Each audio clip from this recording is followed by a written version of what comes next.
Break બાદ હવે આગળ વાત કરીએ તો જામનગરમાં અંતિયાર વિસ્તારમાંથી કાયદાકીય બાબતોની જુબાની આપવા સેન્ટર શરૂ કરાયું।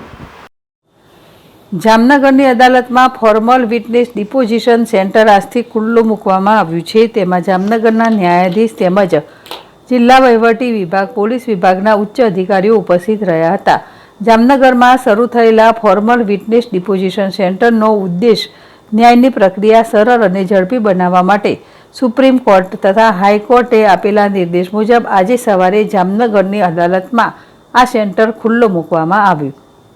અદાલતોમાં ચાલી રહેલા જુદા જુદા કેસમાં કેટલીક વખત અન્ય જિલ્લા કે રાજ્યમાં રહેતા સાક્ષીઓ અથવા રિટાયર થયેલા સરકારી અધિકારીઓ વગેરેની જુબાની માટે હાજર રહેવાનું હોય છે।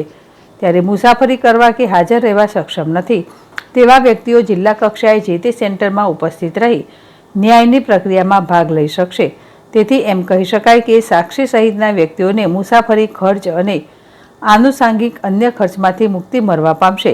પ્રિન્સિપાલ એન્ડ સેશન ડિસ્ટ્રિક્ટ જજ એન.આર. જોશી, બાર એસોસિએશનના પ્રમુખ ભરતભાઈ સુવા, ડીવાયએસપી જયવીરસિંહ ઝાલા તથા અન્ય ન્યાયમૂર્તિઓની ઉપસ્થિતિમાં આ સેન્ટર કાર્યરત કરવામાં આવ્યું હતું।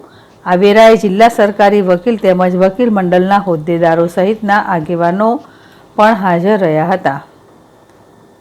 હર્ષલ ખંદેડિયા, જેડેશ ટીવી, જામનગર।